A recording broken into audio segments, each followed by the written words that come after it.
Assalamualaikum warahmatullahi wabarakatuh. Selamat pagi anak-anak. Oke, di sini ya kita sudah memasuki bab ke-7 ya, yaitu tentang garis dan sudut. Nah, jadi bab ke-7 ini kita akan membahas tentang garis dan sudut. Oke, di sini ada beberapa gambar ya, yang mana menunjukkan bahwasanya ini garis A, B ya. Nah, ini juga dari orang lagi berkemah, dari titik ini memanjatkan garis, ya kan, sebuah garis. Nah, ini juga ada di rel kereta api, ya, garis-garis yang akan membentuk sebuah sudut. Nah, terus ada kotak juga ya, yang mana setelah kita garis-garis, dia juga akan membuat sudut, ya. Nah, ini sudutnya. Nah, di sini juga nanti akan terbuat sudut. Nah, ini juga akan membuat sudut. Oke, kita ke hubungan antar garis, ya kan?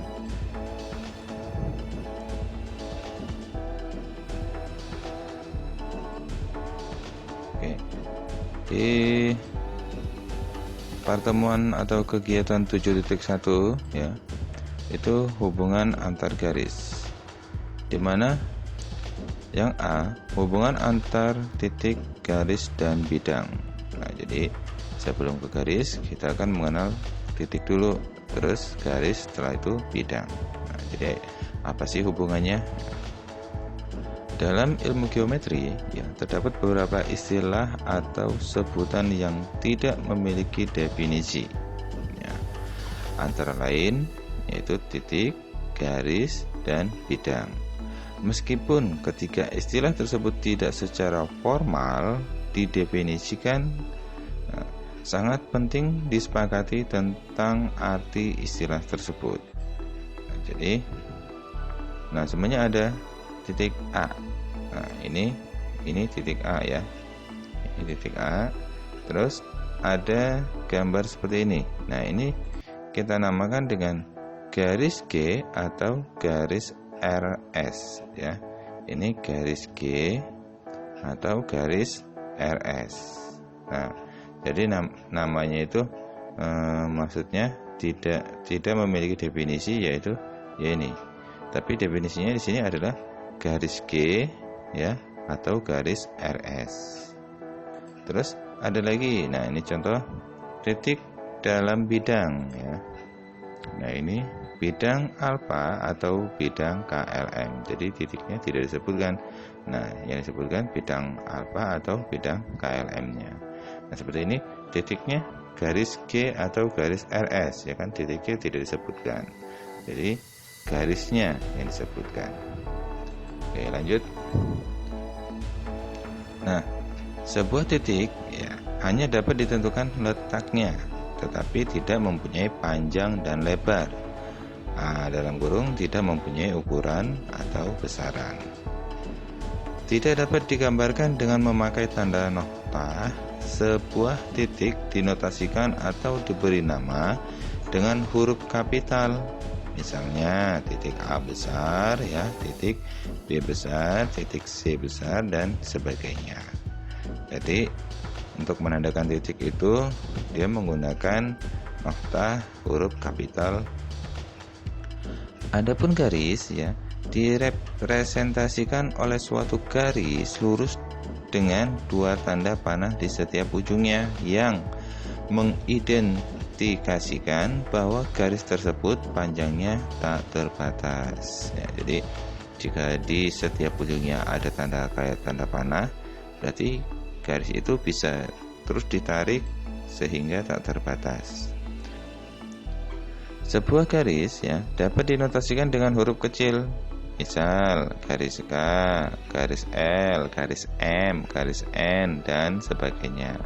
Jadi kalau titik itu notanya besar ya, kalau garis itu notanya kecil atau hurufnya huruf kecil. Kalau ke titik pakai huruf besar. Oke, di sini yang pertama ada hubungan titik dan garis. Titik pada garis. Nah, berarti titiknya ini nanti berada di garis. Oke. Nah, ini contohnya. titik A pada garis L. Jadi titik A ini pada garis L. Nah, ini contoh untuk titik pada garis.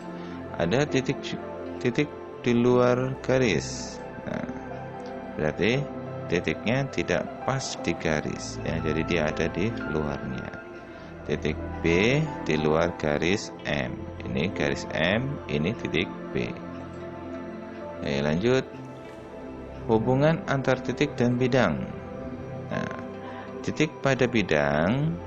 Nah, ini contohnya titik pada bidang ya.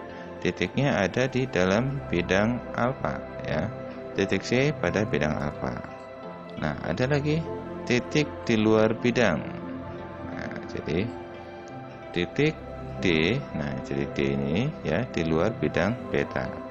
Nah, jadi ini di bidangnya, titiknya ada di luarnya. Oke, yang ketiga ada hubungan antar garis dan bidang. Nah, yang pertama ya, garis terletak pada bidang. Nah, di sini ada contohnya. Garis L pada bidang alfa ya. Jadi garis L ini pada bidang alfa. Nah, di sini ada keterangannya. Garis terletak pada bidang apabila garis menjadi bagian dari bidang. Nah, jadi jika dia menjadi bagian dari bidang ini, berarti garis ini garis terletak pada bidang ya. Letak garis L pada bidang membagi titik-titik pada bidang menjadi dua bagian bidang.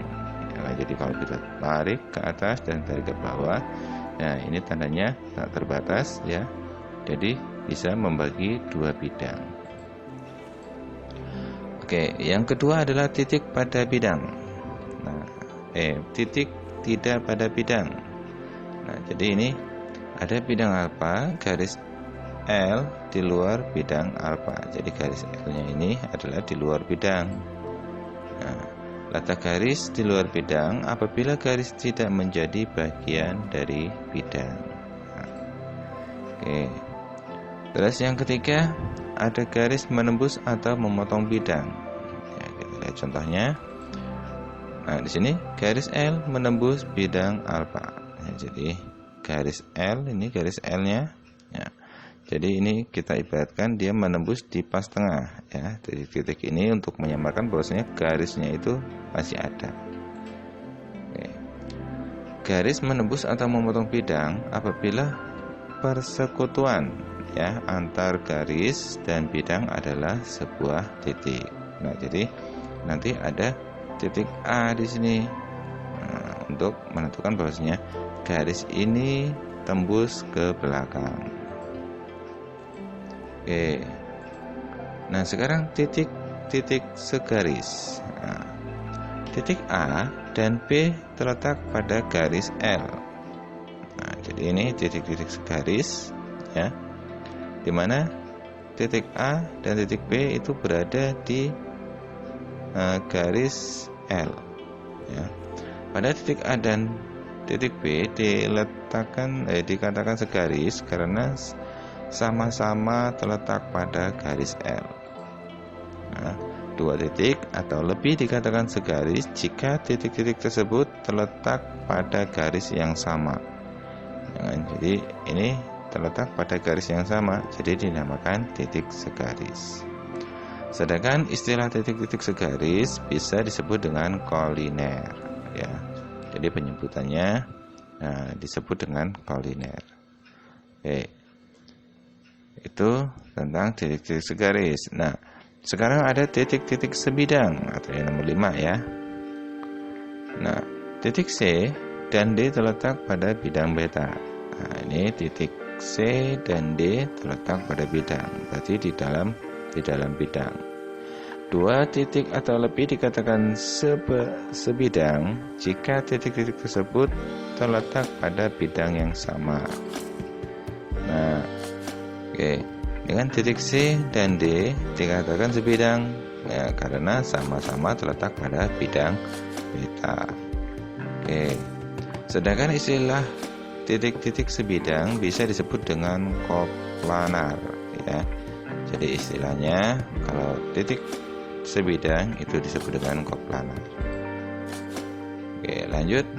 Nah, di sini ada titik A dan B melalui garis AB. Nah, titik A dan B melalui garis AB. Ya. Ini gambar tersebut adalah garis yang melalui titik A dan B disebut garis AB. Dinotasikan dengan AB dan ada tanda panahnya di atasnya. Itu udah notasinya bahwasanya garis AB. Tanda panah pada kedua ujung AB artinya dapat diperpanjang sampai tak terbatas. Ya, jadi masih ada tanda panahnya seperti ini, ya. Nah, itu bisa diartikan dia tak terbatas, ya, masih bisa ditarik ke atas dan masih bisa ditarik ke bawah. Oke. Nah, sekarang titik A dan B ya, merupakan titik ujung A dan B. Nah, ini gambar tersebut adalah ruas garis ya, atau segmen AB disimbolkan dengan AB. Nah, di sini dengan titik A dan B merupakan titik ujung ruas garis AB, ya kan? AB merupakan bagian dari garis AB, ya kan? Ini menandakan garis, cuman yang membedakan antara garis AB dan garis AB ini, ya, ini yang di bawah tidak ada tanda panahnya, berarti dia sudah berhenti di sini atau mentok, ya. Kalau ini masih tak terbatas. Oke. Lanjutnya ada kedudukan dua garis. Pada pembahasan kali ini kita akan mempelajari tentang kedudukan dua garis, baik dua garis sejajar, dua garis saling berpotongan, dua garis saling berhimpit pada bidang. Jadi di sini kita akan melihat garis berpotongan, garis berhimpit atau garis yang sejajar. Materi ini akan bermanfaat dalam mempelajari materi segi 4 dan segi 3 pada bab selanjutnya. Nah, jadi kalian harus memahami materi garis dan bidang, ya, yang mana nanti ini akan bermanfaat untuk materi selanjutnya atau di bab selanjutnya. Garis yang tidak sejajar dan berpotongan. Nah, ini contohnya, ya. Contoh garis tidak sejajar potongan, ya kan? Jika kita tarik garis ini, ya kan? Ini 5, ini 3, ya kan? Nah, ini makin kesini akan makin menyempit, ya kan? Dan di ujungnya pasti akan berpotongan. Nah, kan? Garis A dan B merupakan dua garis yang tidak sejajar dan berpotongan, ya kan?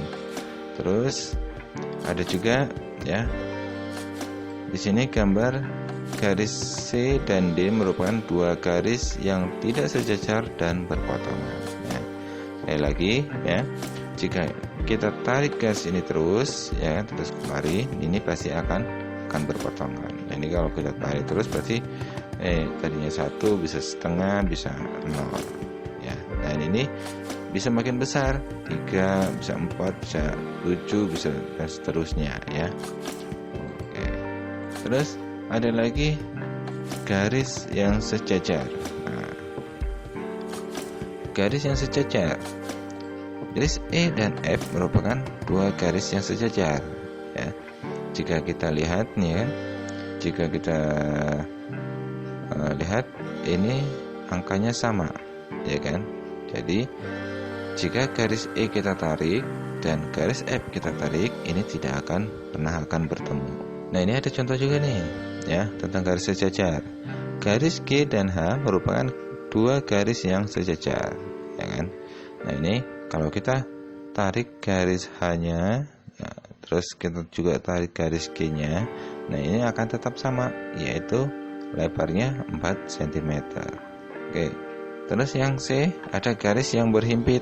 Nah, kalau garis yang berhimpit di sini garis I dan Z merupakan dua garis yang berhimpit karena dia ada dalam satu jalur, ya kan?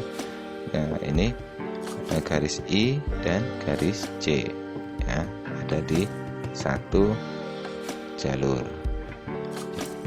Oke, selanjutnya ada garis yang berpotongan. Nah, garis M dan N merupakan dua garis yang berpotongan.